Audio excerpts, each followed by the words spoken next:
Well, we didn't even get a chance to talk about the fact that 4Xers couldn't help. He's like a bee to honey. Bro, I told him. He had to go to the hood day. I told him, bro. I told him that day. I got it on my phone. I don't want to laugh at my friend getting locked up, but at a certain point, you got to be like, all right, bro. What did I say? This is ridiculous. I said on that podcast, I said, bro, it's a setup. They let you out before your hood day. They tried to give you the 180. Your attorney got the 150. You did half of that. They let you out because they know you're going to violate. They're going to max you out. Don't go. The clip of us talking about it has like 250,000 views, so you can't even say like, oh, maybe he just didn't see us talking about it. And it's not like we were the only ones. He wasn't going to go. People from his hood were insisting to him that he not go, and he still wasn't able to stop himself. That's a fact. Listen, not only did I talk to him, right? Yeah. I said, yo, bro, don't. He told me he wasn't going to go, right? I called Baby Runner. I said, hey, Baby Runner, I can't be the only one in his ear.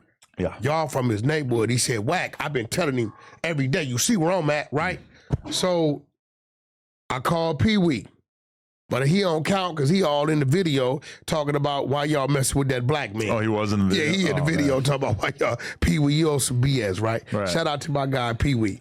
But when we came out of doing the pod and stepped out and I looked at my phone and saw him standing there, what scared me the most is bro was standing there like it was no big deal. Did you see that when they had him cuffed? Yeah. He was just standing there like, hey, get my this. No, this. I felt he looked kind of like surprised and upset, like he thought this wasn't going to happen, which that was shocking to me. It's like, you knew, you should have known this was going to happen. Now, this what they tell me.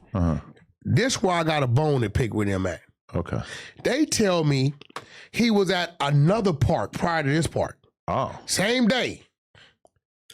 Police come through 10 minutes after he there. Nephew, get away. Right? Hold on. He gets away from that park. Right. And heads to this other park. But guess what's going on? The PO he's is watching the dot. So when he got to this other park, they say the PO was already in the parking lot. Oh, so the PO's following him, not just... They seen it. Look, he sent him to the other part. 4Xers got out of there before they can get to him. But he's watching them beeline to the other park. So the PO is already at the second park. He like, if they don't get him here, he's going to come over here. Dude said, Wack, when I went to the liquor store, before 4Xers pulled up, I seen his PO in the parking lot. He telling me this. So when 4Xers gets there, he sees him, simply calls for his little backup and walks over there. That's him standing on the side of him. Right.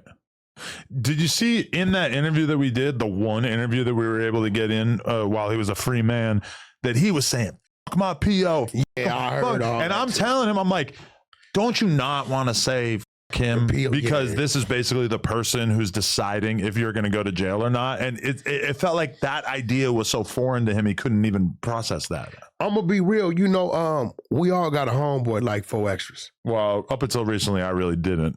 This was really like a new experience for me to have somebody who's that insistent about going back to jail. We all got one that's like somebody like Brick. Like, okay, he made a bunch of bad decisions. He's sitting on the podcast with a gun hanging out of his waist. But it's not like that. Like, he's moving around in an intelligent way, even if he is making some bad decisions along the way. 4Xers is just a bull in the China shop, full steam ahead, doing everything he wants to do with no consideration about if it's going to get him locked up.